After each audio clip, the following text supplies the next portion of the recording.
Winter is a wonderful time for coming together, spending time with the ones that you love, but all that togetherness means it's easy to spread around winter illnesses. However, there are some steps that you can take to keep you and your family safe. So today we have Dr. Matthew Weimer with us. Thank you so much for being here. He's the Chief Medical Officer from Valley Health, here to share some insight. We're so glad you're here because, you know, winter is a time where we think about being inside. We've got Thanksgiving, Christmas, New Year's. We're together a lot, but it can be a time that has some hazards to it. Yeah, well, thank you for having me. This is an exciting time of year for a lot of people. You know, we're looking forward to getting together with family and friends, and as you said, we're going to be indoors together. I think that, you know, as we enter into that time of year, it's important just to think about things we can do to protect ourselves and our loved ones. Yes, and you know, talk about some hazards that come with the cold weather, things that might happen to you, you know, cold exposure, ice, there's all kinds of different things that could happen.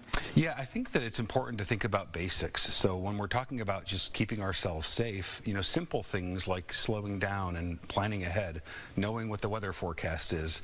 Yes, watch us. Wearing appropriate, you know, clothing and jackets and things to protect our skin, to protect from frostbite and hypothermia. It's always helpful to be adequately hydrated, to make sure that we have good nutrition. You know, just being in the best health that we can be in helps us when we're dealing with extreme cold.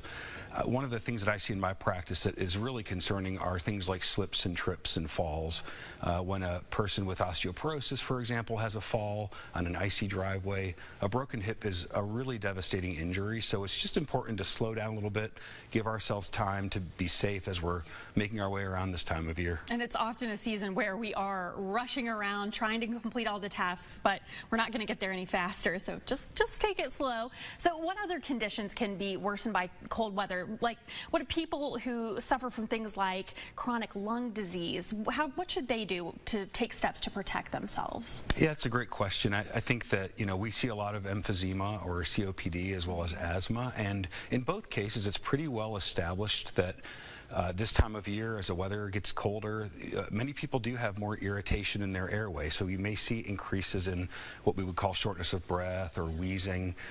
We also see an increase in respiratory viruses that we'll talk about. And so, again, if you have underlying lung disease, getting a respiratory virus like RSV or influenza can be really devastating. So it's important just to take precautions, both in terms of our cold exposure as well as our exposure to viruses and other infectious diseases. And then the other kind of flip side of that is indoors this time of year, there are some things that can irritate people with lung disease. So wood-burning stoves and indoor allergens can be a problem. So inside or out, it's important just to be aware of what you're exposed to and to try to take precautions. And if you have a loved one that you know has that sort of irritation, maybe just don't burn the wood-burning stove when they're there. Yeah, absolutely. Perfect segue too. You talked about some of these viruses that are going around. We know about flu, but I think something we're in COVID, RSV has been really top of mind, and I know it affects the young, really young children and an older population as well. So is that something we're more heightened and concerned about this time of year? Yeah. Typically, we do see seasonal fluctuations and increases this time of year certainly in influenza and in RSV in this part of the world. We see some seasonal variation in COVID as well, as we've observed that for the past few years. We saw a little bit of disruption in the typical patterns for things like RSV around the pandemic, probably related to how much we were together or not together over the course of time. But generally speaking, we would expect those viral conditions to start to increase and peak over the winter. And so it's a really important time to think about prevention. The basics, again, respiratory hygiene, so not coughing into the open air. Lots of hand washing, proper hand washing is really important. You know, staying away from others when we're not feeling well, in particular people who may be at higher risk, like you said, young infants, older adults with chronic diseases. And then vaccinations, and we are fortunate to have some new options in particular for RSV and an updated COVID vaccine. I wish we'd had them when my kids were little because RSV is not fun. What are you seeing the most of in your practice right now? We're seeing a little bit of everything. So we are seeing influenza A more so than probably anything else right now, or at least in the last few weeks. We certainly are seeing strep throat. We see RSV already, and we will expect that to increase.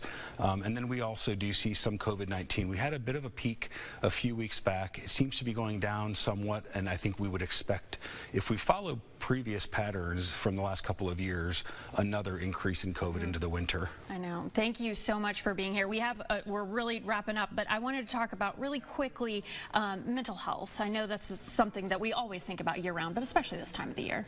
Yeah, so this is an exciting and happy time of year for a lot of people as we get together with family and friends. It's just important to remember that for some people, whether it's seasonal variations on depression or holidays really bringing out grief and things like that, just to be aware of that for ourselves and for our loved ones, to be supportive and to understand that it's not always a happy time of year for everybody. Yeah, it can be tough. Dr. Weimer, thank you again for being here. We appreciate it. And happy holiday season. Thank you. Happy holidays.